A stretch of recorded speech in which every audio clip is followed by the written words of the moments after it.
على جبين سعادتي وأفكاري تجري الحروف بأشواق.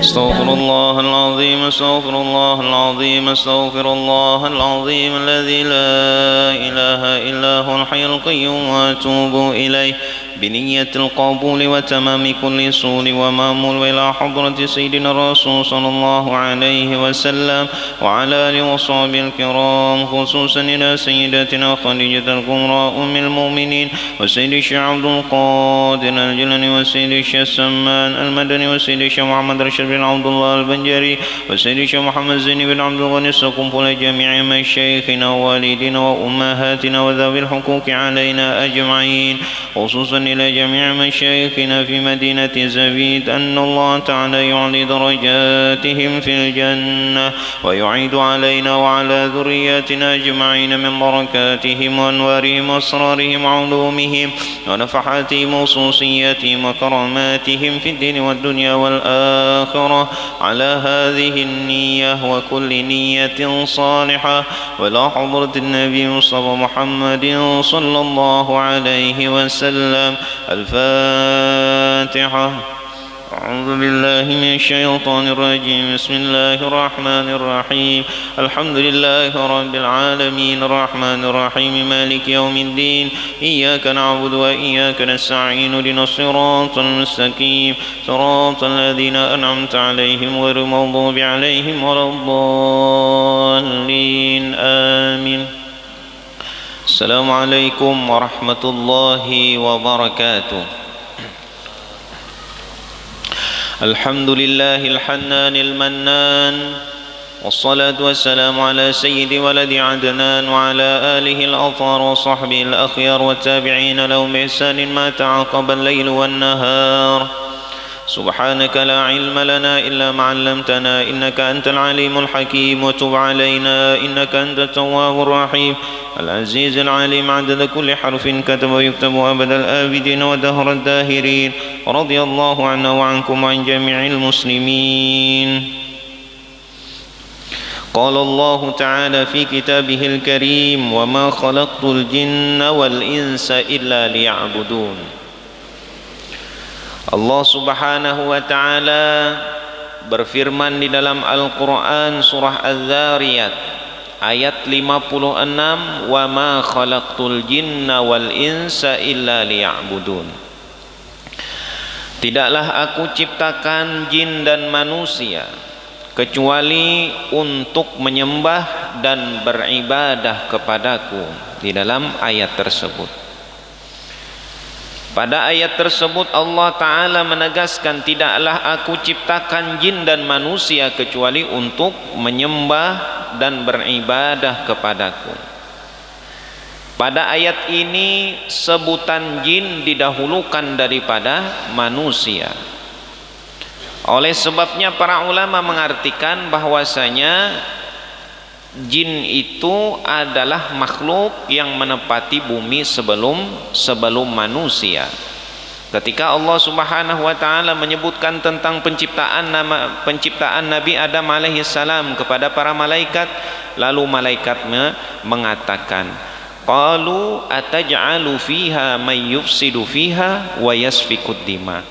Ya Allah, apakah engkau mau menjadikan di muka bumi ini satu kaum, satu kelompok yang mana mereka suka menumpahkan darah, suka saling berbunuh-bunuhan? Jadi kata ulama mengatakan para malaikat ini mengetahui hal semacam itu karena melihat makhluk sebelum daripada manusia yang menepati bumi adalah para jin. Sebelum daripada Nabi Adam dan seluruh dzurriyyat beliau. Akan tetapi di dalam ayat lain Allah Subhanahu wa ta'ala menempatkan sebutan manusia sebelum daripada sebutan jin. Ada satu ayat, wa ja'alna likulli nabiyyin aduwan syayatinal insi wal jinni yuhi ba'duhum ila ba'din zukhrufal qawli ghurura. Dan seperti itu pula kami jadikan bagi setiap nabi-nabi akan musuh daripada mereka. pewaris para nabi adalah ulama. Musuh nabi adalah syayatinal insi wal jin. Musuhnya daripada setan-setan jin, setan-setan manusia, dan setan-setan daripada bangsa jin. Para ulama mengatakan setiap posisi ayat di dalam Al-Quran itu mempunyai sir atau rahasia yang sudah Allah Ta'ala letakkan di sana. Oleh sebabnya bukan terbolak-balik posisinya, akan tetapi satu redaksi kalimat mengatakan kenapa ini didahulukan tentang masalah ibadah tadi didahulukan jin, karena para ulama mengatakan jin lebih dahulu diciptakan daripada manusia.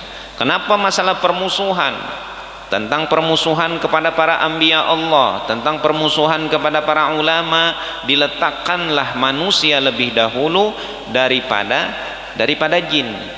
Karena memang permusuhan yang lebih nampak adalah permusuhan di antara manusia ketimbang kepada setan.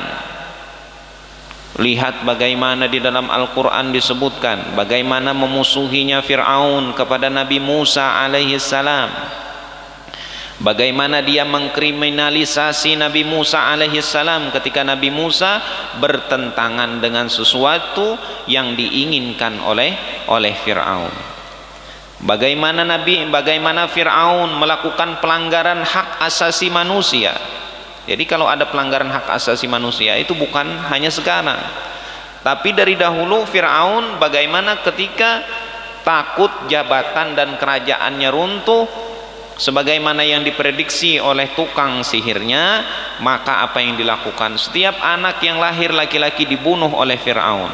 Kemudian bagaimana si Fir'aun tadi disebutkan membolak-balikan fakta bagaimana supaya tetap dia diterima oleh masyarakat di sekitarnya. Jadi Fir'aun luar biasa membolak-balikan fakta. Kalau bahasa orang Wahini, Fir'aun itu disebutkan bahwa dia memang ahli mencari orang Wahini nih pencitraan. Luar biasa Fir'aun, ahli pencitraan. Bahkan Fir'aun disebutkan sebagai bapaknya daripada pembangunan. Bagaimana dia membuat piramid yang satu batu itu beratnya berton-ton, dia letakkan susun beratus-ratus meter.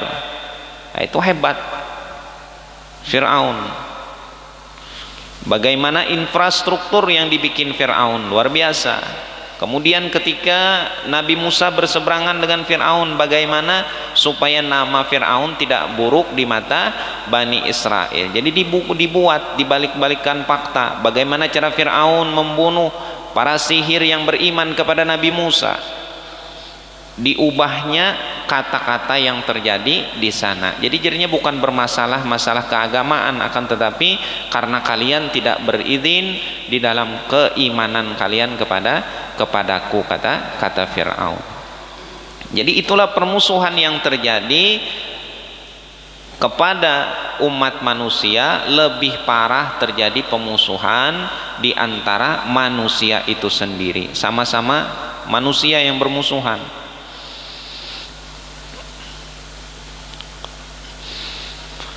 Qala al-Imam al-Baghawi fi tafsirihi Ma'alim at-Tanzil 'inda qawlihi 'azza wa jalla awalam yarau anna na'til arda nanqusuha min atrafiha. Apakah tidak engkau lihat bagaimana kami menjadikan bumi kami kurangi daripada samping dan ujungnya. Maka Imam Atha dan sebagian daripada jamaah mengatakan kurangnya dunia ini, kurangnya bumi ini dengan matinya ulama. Nuqsanuha, kurangnya bumi, kebaikan yang ada di bumi bagaimana dengan mautul ulama wa dhahabul fuqaha, dan dengan hilangnya para ahli fikih yang mengerti tentang urusan agama. Ini merupakan kekurangan yang jelas di permukaan bumi. Oleh sebabnya dikatakan oleh sebagian ulama bahwasanya dikatakan oleh Abdullah bin Mas'ud bahwa kematian ulama itu adalah lubang yang tidak bisa ditambal lagi di dalam Islam. Satu ulama meninggal, kada bakalan yang lahir sesudahnya mampu menambal daripada kekosongan yang terjadi di situ. Alhamdulillah kita mampu menggunakan waktu kita untuk mempelajari ilmu agama. Tentu dengan tujuan mudah-mudahan kita mampu mengamalkan ilmu yang kita dapatkan. Karena tujuan daripada ilmu adalah mengamalkan supaya kita bertambah giat dan rajin beribadah kepada Allah Subhanahu wa taala. Wa qila li Sa'id bin Jubair, dan dikatakan kepada Sa'id bin Jubair, ma'alamatu halakin nas, qala halaku ulamaihim. Ditanya kepada Sa'id bin Jubair, apa tanda kebinasaan satu kelompok, kebinasaan satu kaum, kebinasaan satu kelompok daripada umat manusia? Apa tanda binasanya? Apakah karena banjir? Apakah karena kebakaran, tanah longsor dan lain sebagainya? Lalu beliau mengatakan qala halaku ulamaihim, tanda daripada binasa satu kelompok manusia itu adalah ketika ulama mereka menjadi celaka, ketika ulama sudah dikucilkan, ketika ulama dipermasalahkan dan lain sebagainya. Orang-orang yang menghafal Quran dituduh radikal, orang-orang yang belajar agama dituduh sebagai orang yang radikal dan lain sebagainya. Apakah lagi ulama yang membawa risalah itu? Sudah tentu ini tanda, kata Sa'id bin Jubair, adalah kehancuran umat Islam.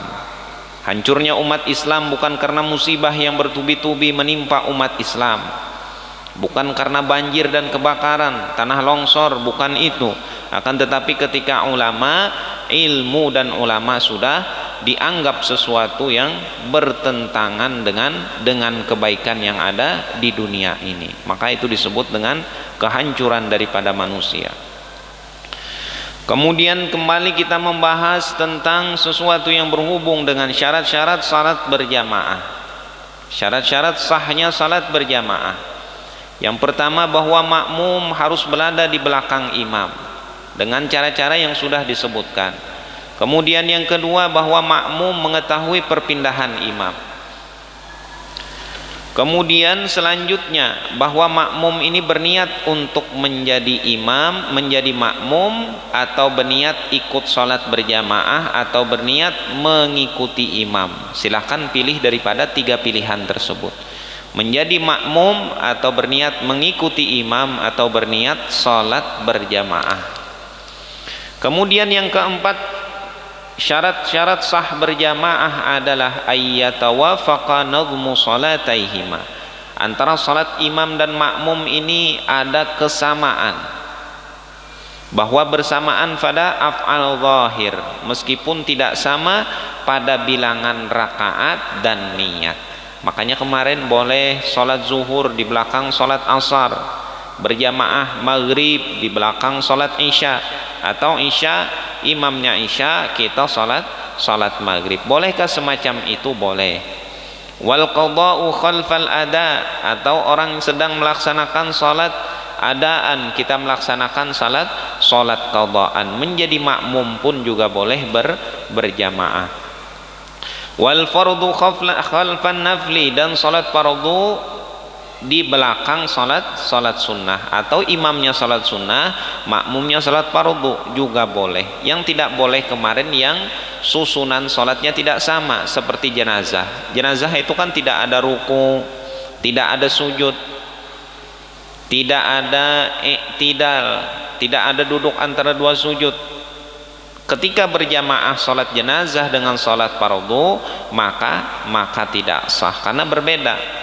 Atau salat gerhana bulan dan gerhana matahari, jika salat gerhana bulan dan gerhana matahari itu dikerjakan dengan 2 kali berdiri dan 2 kali ruku, sebagaimana yang kita ketahui kemarin cara salat gerhana bulan dan gerhana matahari.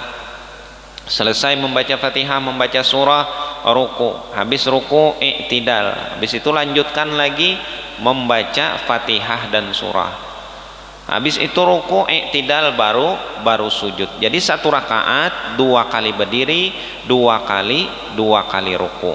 Itu tidak sama dengan salat biasa.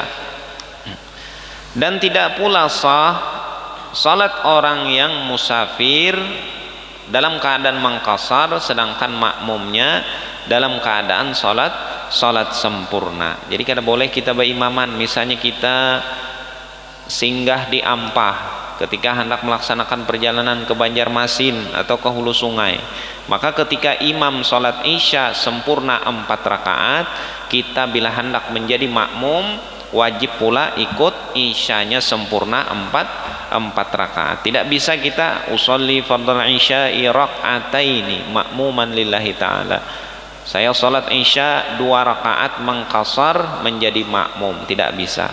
Boleh berjamaah mengqasar kecuali imamnya juga mengqasar, artinya sama-sama musafir. Kemudian syarat selanjutnya, alla yukhalifal ma'mumul imam fi sunnatin fahishatil mukhalafah kasujudis sahwi au sujudit tilawati, bahwa tidak menyalahi oleh si makmum akan imam pada pekerjaan sunnah yang tidak boleh sunnah tadi bersalahan dengan pekerjaan imam.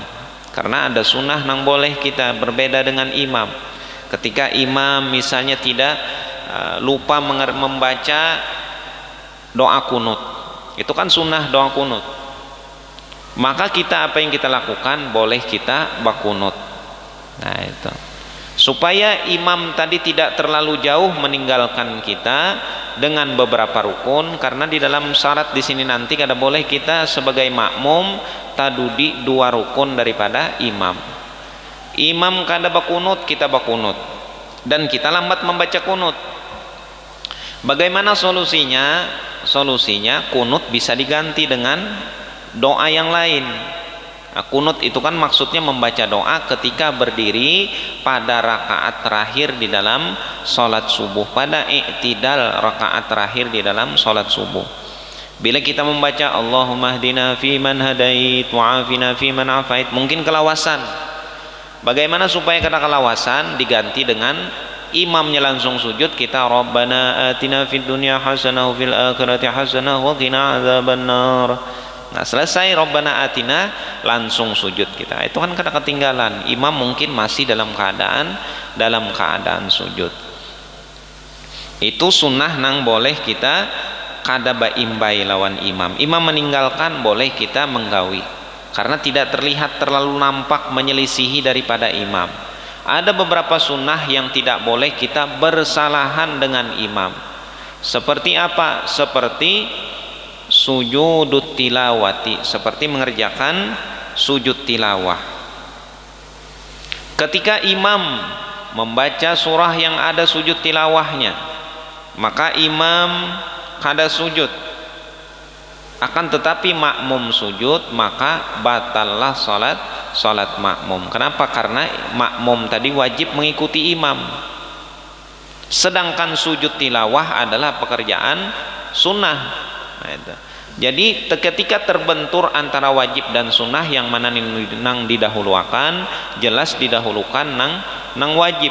Yang wajib apa? Mengikuti imam adalah pekerjaan yang wajib. Oleh sebabnya ketika imam membaca surah As-Sajdah misalnya, imamnya tidak sujud, langsung aja membaca ayat selanjutnya. Makmum jangan sujud. Kenapa? Karena makmum wajib mengikuti imam, jangan sampai menggawi sunnah, meninggalkan nang wajib mengikuti imam, maka itu membatalkan salat berjamaah bagi si makmum. Atau sebaliknya bagaimana? Imam sujud, makmum kada sujud. Nah ini disuruh juga kita mengikuti imam. Jadi dalam sujud tilawah ini disuruh kita berbarengan dengan imam. Mengerjakan atau tidaknya dilihat daripada imam. Ini termasuk sunnah yang tidak bisa kita tidak sama dengan imam. Atau meninggalkan imam akan tasyahud awal, sedangkan makmumnya batasyahud, maka ketika imam tadi kada hakun baturun, maka batallah salat makmum. Nah ini maghrib misalnya, selesai rakaat kedua, Allahu Akbar, naik si imam ke rakaat ketiga karena pakai tasyahud awal. Kita sebagai makmum apa? Umpati si imam. Nah itu umpati si imam, melambat sedikit kita kalau kada ingat, mungkin si imam kembali, maka jika dia mendekati batasan berdiri baru ingat bahwa ketinggalan sunnah, maka bagi imam tadi boleh babulik. Nah itu babulik imam.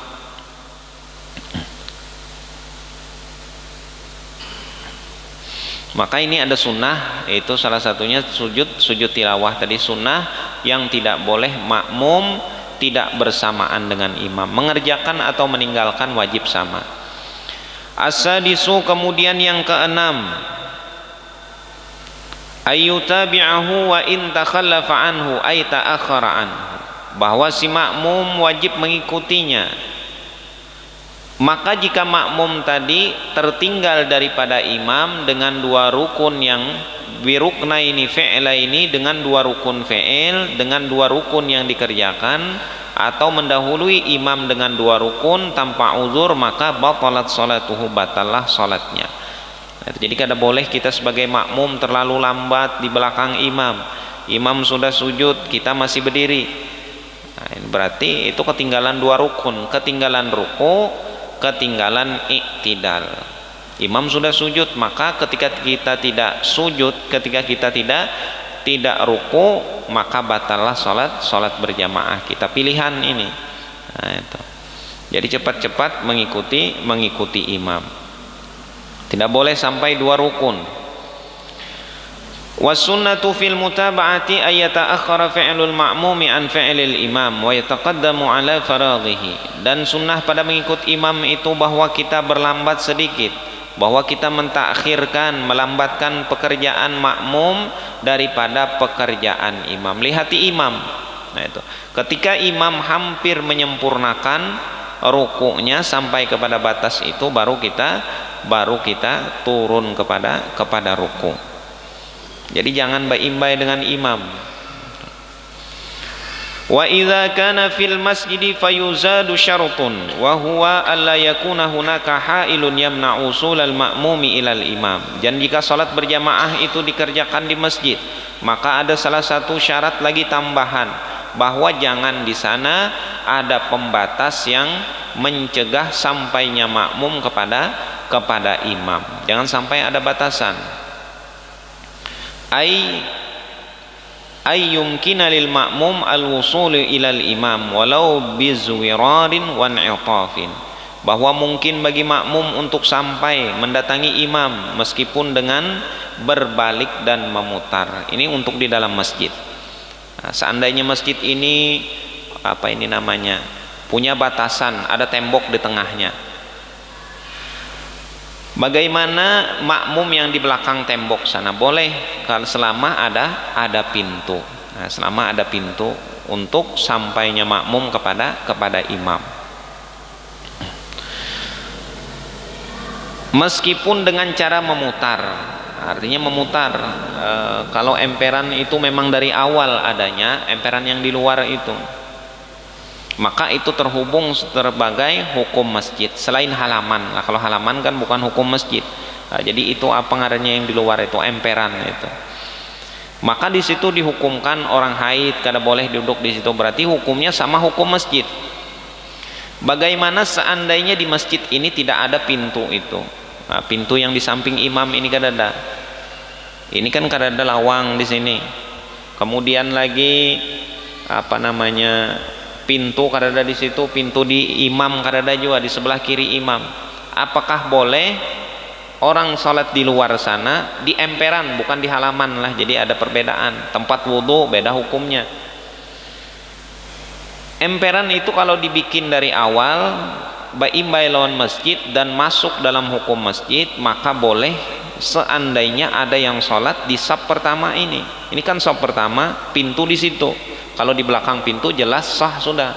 Ini saf 1, 2, 3, 4, 5, 6, 7 saf di saf ke-7 di luar. Jelas sah. Ini yang dibicarakan yang di saf pertama. itu kan kadada pintu, anggap pintu di sini kadada, seandainya kadada pintu, apakah sah salatnya? Kalau memang hukumnya masih hukum masjid, maka tetap sah. Jadi di dalam masjid boleh makmum tadi tidak dalam keadaan normal mendatangi imam. Nah, keadaan normal ngarannya mundur, misalnya bepaling si makmum tadi, seandainya dicontohkan beundur atau bepaling mendatangi imam, maka tetap sah salat si makmum tadi, dengan syarat tempat tadi adalah masjid. Nah, beda kalau bukan masjid. Nah, jadi beda hukumnya antara emperan di situ lawan halaman. Itu kan halamannya meskipun di semen, tapi itu ada hukum masjid. Orang haid boleh lewat, orang junub boleh di situ.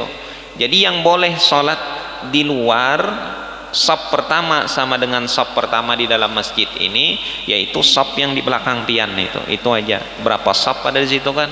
Ini berapa sejadah aja susunannya, itu boleh. Kenapa? Karena hukum masjid. Hukum masjid. Jadi kada harus misalnya mulainya di sana, di belakang pintu kada. Nah, jadi berbeda di situ. Adapun yang bukan hukum masjid, maka kada boleh. Karena saf pertama tadi seandainya hendak mendatangi imam, wajibnya berbalik dulu. Berbalik mundur, membelakangi kiblat, baru maju mendatangi imam. Kalau dalam hukum masjid, maka masih boleh mundur mendatangi imam, lalu ke muka lagi. Tapi bila hukum di luar masjid, yang lain kada ditermasuk hukum masjid, maka berbeda. Nah, berbeda. Jadi bila di luar kayak sholat hari raya di sini kan wajar aja di halaman sana di belakang pintu. Bila ada yang mengampar sejadah di muka pintu, maka tidak sah. Kenapa? Karena tempatnya itu bukan dihukumkan dengan hukum masjid sudah. Bila masjid, hukumnya lebih kuat. Nah, itu hukumnya lebih kuat. Kira-kira jelas seperti itulah, hukumnya lebih kuat. Makna in'iltaf dan bizwirar tadi adalah meskipun makmum tadi mendatangi imam dalam keadaan berjalan yang tidak biasanya. Nah, itu kan harusnya makmum mendatangi imam ke muka. Ini kada berpaling dengan daripada arah kiblat misalnya, tetap hukumnya sah. Kenapa? Karena hukum masjid lebih kuat, berbeda daripada hukum selain daripada masjid. Nah, itu ada perbedaan. Wa idza kana kharijal masjid aw ahaduhuma bil masjid wal akharu kharijal masjid fayuzadu thalathu syurutun. Seperti itu juga masjid yang bertingkat. Nah, itu meskipun tangganya di belakang. Nah, imam di muka sini, tangganya kada di muka, tapi tangganya di belakang sana. Bagaimana salat makmum yang posisi shafnya di muka? Di muka maksudnya di muka daripada tangga, hukumnya tetap sah karena itu hukum masjid. Jadi hukum masjid berbeda kalau bukan masjid. Kalau rumah harus ada tangga di muka sini untuk makmum yang di atas sana turun mendatangi imam tanpa berbalik ke belakang. Nah, itu jadi berbeda hukum masjid dengan rumah. Atau di gedung, misalnya pian sholat di gedung, di hotel, maka imam di sini, makmumnya yang di belakang ini yang sejajar dengan shaf pertama ini harus ada tangga di sana yang kada mundur dari shafnya untuk mendatangi imam. Nah, itu. Jadi berbeda hukum antar masjid dengan yang selain daripada masjid. Kalau masjid kada masalah tangganya di belakang. Nah, itu. Wa idza kana kharijal masjid aw ahaduma bil masjid wal akharu kharijal masjid fayuzadu thalathu syurut. Dan apabila imam dan makmum di luar masjid, atau bukan seperti itu pula contohnya, atau yang satunya di masjid yang lainnya di luar masjid, maka ada penambahan syarat. Nah, kalau di masjid tadi cuma satu syarat saja, yang penting tidak ada yang menegah sampainya makmum kepada imam, meskipun dengan cara memutar datangnya. Nah, itu. Kalau memang makmum, ini sama hukum masjid lah, tapi kada ada tangga, maka kada sah. Nah, misalnya makmumnya memanjat pakai tali, kemudian tangganya hilang, nah, itu. Atau tangganya runtuh, maka si makmum kada boleh berjamaah di atas sana. Kenapa? Karena makmum tidak mungkin mendatangi imam dalam keadaan yang biasa. Nah, ini kan dalam keadaan kada biasa, ngarannya baulur di tali. Nah itu keadaan normal.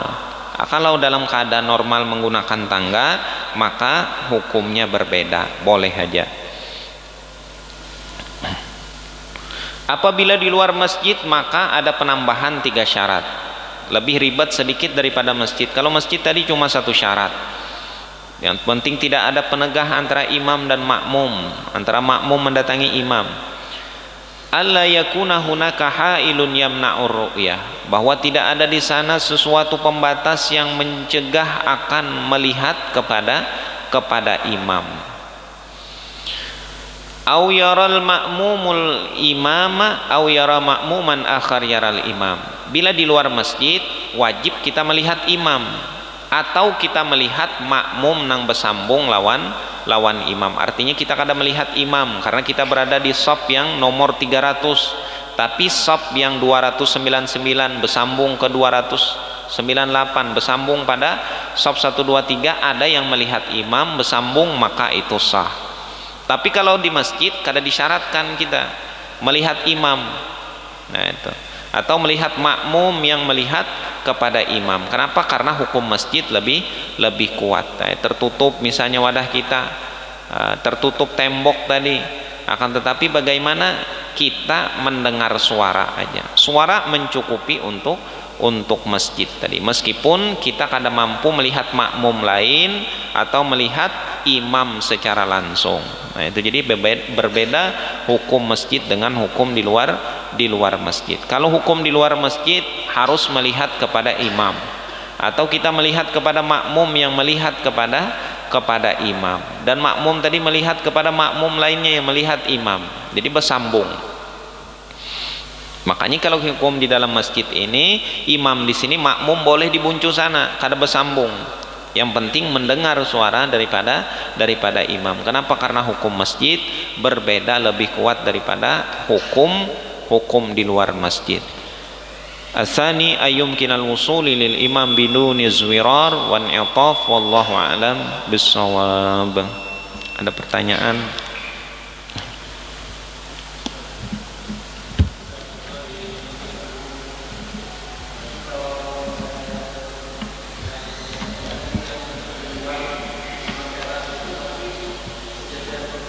Inggih sejajar pintu itu.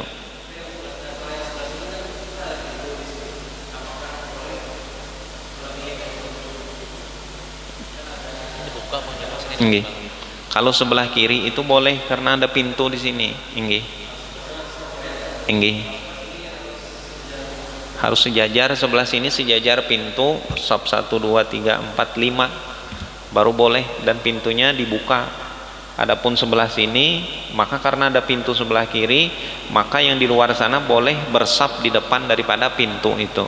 Nggih. Adapun yang berbeda tadi hanya emperan. Apa artinya nih? Nggih, emperan bisa aja. Kenapa berbeda hukum emperan? Kadang kan ada masjid yang di depan sab pertama harus ada pintu. Nah, kalau agung misalnya kada ada pintu, kada masalah untuk emperannya. Kenapa? Karena emperan hukum masjid. Nah, jadi boleh aja sholat di luar itu untuk emperan, tapi berbeda dengan halamannya. Kalau halaman kada bisa.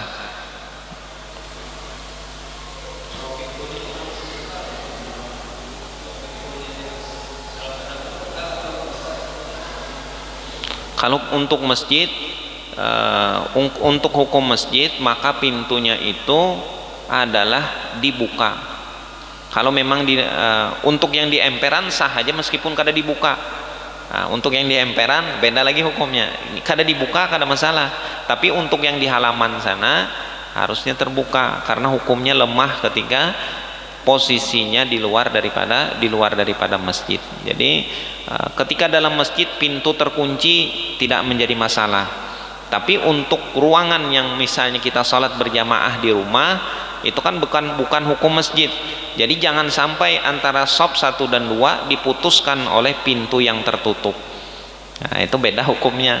Kalau masjid kada apa-apa, pian tutup itu ada yang berjamaah di luar sana kada apa-apa.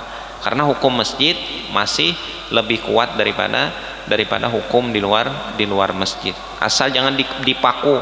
Nah, kalau pian paku pintunya, nah itu beda hukumnya. Bahkan kata ulama dikunci pun kada masalah, asal jangan dipaku. Kalau dipaku itu seakan-akan penutupan secara permanen. Nah, itu bedanya. Allahu a'lam bissawab. Al-Fatihah. A'udzubillahi minasyaitonir rajim. Bismillahirrahmanirrahim. Alhamdulillahirabbil alamin arrahmanir rahim maliki yaumiddin. Iyyaka na'budu wa iyyaka nasta'in. Ihdinas siratal mustaqim. Siratal ladzina an'amta 'alaihim ghairil maghdubi 'alaihim waladdallin. Amin. آمين يا رب العالمين. بسم الله الرحمن الرحيم. الحمد لله رب العالمين والصلاة والسلام على أشرف الأنبياء والمرسلين سيدنا ومولانا محمد وعلى آله وصحبه أجمعين. واعف عنا يا كريم واعف عنا يا رحيم واعف عنا يا أرحم الراحمين. وصلى الله على سيدنا محمد وعلى آله وصحبه وسلم. الحمد لله رب العالمين. هذه آية قد سرت